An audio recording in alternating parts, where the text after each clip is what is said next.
आज मैं आप सबके लिए लेके आई हूँ सूजी की बहुत ही लाजवाब मिठाई की रेसिपी को। इस मिठाई को आपने पहले कभी नहीं बनाया होगा। बहुत ही शानदार बनती है और खाने में भी बहुत ही टेस्टी बनती है और एकदम सॉफ्ट मुलायम होती है। देखें कितनी ज़्यादा ये सॉफ्ट और मुलायम है और देखें हाथों पे बिल्कुल भी नहीं चिपकने वाली है। तो चलिए बिना देर किए शुरू करते हैं इस सॉफ्ट सी मिठाई को हम बनाना। इसे बनाने के लिए आपको 1 चम्मच देसी घी डालना है। कढ़ाई में जैसे ही देसी घी डालेंगे और वैसे ही हम यहाँ पे आधी कप सूजी ऐड कर देंगे। यहाँ पर अब हम इसे चलाते रहेंगे और अच्छे से सूजी को भूंज के तैयार करेंगे। इसे हमें कच्चा बिल्कुल नहीं रखना है, बढ़िया तरीके से भूंज के तैयार करना है। आपको 3 से 4 मिनट लग जाएंगे, इससे ज़्यादा भी लग सकते हैं अगर आप बहुत धीमी आंच में भूंज रहे हैं। तो बस इस तरह से चलाते हुए सूजी को कलर चेंज होने तक भूंज के तैयार करना है। और जब आप इस सूजी से ये मिठाई बना के खाएंगे ना, सब आपकी तारीफ़ करते रह जाएंगे क्योंकि ये बनती ही इतनी शानदार है। इसका फ्लेवर भी बहुत ही हटके होता है। जैसे कि ये देखने में भी बिल्कुल हटके लग रही थी, वैसे ही ये खाने में भी बिल्कुल हटके है। तो बस इस तरह से हम सूजी को चलाते रहेंगे और इसे भूंज के तैयार करेंगे जब तक कि इसका कलर चेंज ना हो जाए। और इस मिठाई में दूध का इस्तेमाल बिल्कुल नहीं करेंगे, बिना दूध के ही ये बन जाएगी। अब देखें 3 से 4 मिनट हो गए हैं। धीरे धीरे करके जब मैं इसे चला रही हूँ तो इसका हल्का हल्का कलर चेंज होना शुरू हो गया है। जैसे ही पूरी तरह से कलर चेंज होगा तो हमें क्या करना है, इस सूजी को निकाल लेना है। बहुत ज़्यादा समय नहीं लगता है और जब भी कभी आप हलवा वगैरह बनाते होंगे तो सूजी तो भूंजते ही होंगे, तो उसी तरह से इसे भूंजना है कलर चेंज होने तक। और इस मिठाई को ना आप पूरे 1 सप्ताह या 10 दिन आराम से रख सकते हो क्योंकि ये जल्दी ख़राब नहीं होती है, एकदम सूखी बनती है और बहुत ही स्वादिष्ट लगती है।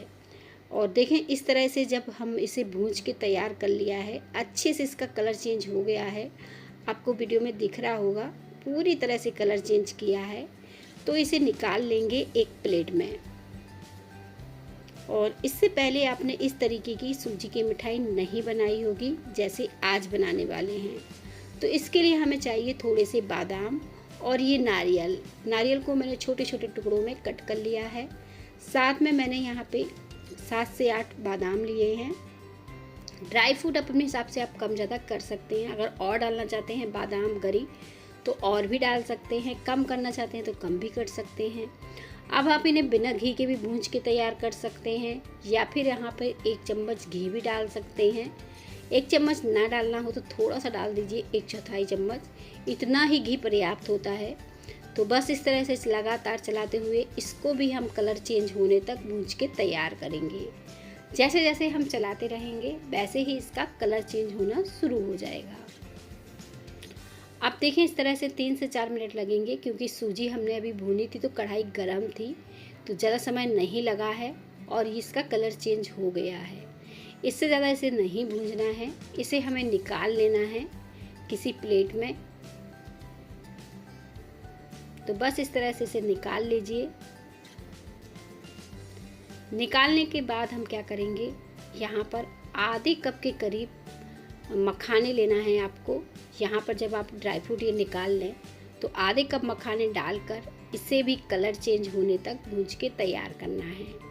ये मखाने भी बहुत ज़्यादा नहीं लिए हैं, सिर्फ आधे कप लिए हैं और इसे भी हमने भूंज के निकाल लिया है। इसे निकालने के बाद इसी कढ़ाई में हमें चीनी डाल देना है। यहाँ पर हम चीनी से इस मिठाई को बना रहे हैं, आप गुड़ से बनाना चाहें तो बना सकते हैं। और आधे कप ही हमने इसमें पानी डाला है। अब हम कोई चाशनी नहीं बनाएंगे, आपको करना कुछ नहीं है। इस तरह से चीनी को चलाते हुए घोल के तैयार करना है। कोई बिगड़ने के चांस नहीं, बहुत ही बढ़िया आपकी मिठाई बन के तैयार होगी जब आप इस तरह से बनाएंगे। सिर्फ आपको इस तरह से चलाते हुए चीनी को घोल लेना है और इसके बाद इसे पकने के लिए छोड़ देना है कम से कम 4 से 5 मिनट के लिए धीमी आंच में। अब जब तक हमारी चाशनी पक रही है तो हम ये ड्राई फ्रूट जो है ठंडे हो गए हैं तो पीस के तैयार कर लेते हैं। इन्हें हम बढ़िया तरीके से पीसेंगे। तो मैंने सारे ड्राई फ्रूट एक साथ ही डाल दिए हैं और इन्हें पीस के तैयार कर लेते हैं। और ड्राई फ्रूट जैसे ही पिस जाएंगे तो मैं इसे आपको दिखा रही हूँ। बढ़िया तरीके से इन्हें पीस के तैयार किया है। कुछ इस तरह से इनका पाउडर बन गया है। अब ये पाउडर बन गया है। अब हम क्या करेंगे, जो हमने सूजी भूंज के रखी थी इसे भी इसी मिक्सी के जार में डालकर 1 मिनट के लिए फिर से मिक्सी को चला देंगे, ताकि जो सूजी है उसको थोड़ी सी हमें बारीक करना है, क्योंकि मावे जैसी सॉफ्ट मिठाई बनानी है हमें। तो इस तरह से सूजी को बढ़िया तरीके से चला के इस तरह से पीस के तैयार कर लेना है। ये सारी चीज़ें देखिए बढ़िया तरीके से पीस चुकी हैं। तो चलिए अब चाशनी भी देख लेते हैं।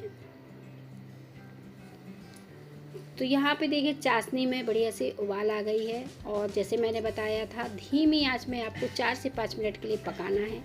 इसके बाद कुछ नहीं करना है, बस इसको डाल देना है। आप यहाँ पे इलायची पाउडर का भी इस्तेमाल कर सकते हैं। मैंने कोकोनट का फ्लेवर दिया था इसलिए इलायची पाउडर नहीं डाला, आप चाहो तो डाल सकते हो। अब इसे इसी तरह से चलाते हुए हमें पकाना है। 3 से 4 मिनट लगेंगे आपको इसे पकाने में। साथ में मैंने इसमें डाला है अच्छे फ्लेवर के लिए 2 चम्मच मिल्क पाउडर। आप इसे स्किप भी कर सकते हैं या फिर डाल भी सकते हैं। स्किप करेंगे तो आप क्या करें, 2 चम्मच घर की ताज़ी मलाई ऐड कर दें। आप देखें इसे इस तरह से डो के फॉर्म में हमें लाना है पकाते हुए। बढ़िया तरीके से ये पक जाना चाहिए। चाहो तो इसे थोड़ा सा भाग निकाल के चेक भी कर सकते हो। इस तरह से हाथों से गोला बनाकर चेक कर लें, चिपकेगा नहीं, गोला बनना चाहिए। तो ये एकदम परफेक्ट तैयार हो चुका है डो, और इस तरह से मैंने गोला बनाया तो इजीली बन रहा है। अब हम गैस को बंद करेंगे, और यहाँ पे छोटी छोटी कटोरी जो भी घर पे हो आपके ले लीजिए। उसमें थोड़ा सा आप ये इस तरह से ड्राई फ्रूट डाल दीजिए। मैंने यहाँ पे काजू डाला है और तरबूज के बीज डाले हैं। आप इसे इस तरह से डाल के फैला दीजिए, और जितनी छोटी बड़ी मिठाई बनाना चाहें उस तरीके से इसे भर दीजिए। अगर छोटी बनाना चाहें तो इस तरह से भर के छोड़ दीजिए, और अगर छोटी छोटी कटोरियाँ हैं तो उनमें इस तरह से भर के भी बना सकते हैं। हल्की सी इस मिठाई को आपको सेट होने के लिए छोड़ देना है। जैसे ही हल्की सी सेट होगी वैसे ही हम इसे निकाल लेंगे। ये देखें अभी गर्म है, ये सेट नहीं हुई है, और मैंने इसे निकाल दिया है ताकि हम दूसरी मिठाई भी बना पाएँ। तो बस मैंने शेप दिया है कुछ इस तरह से।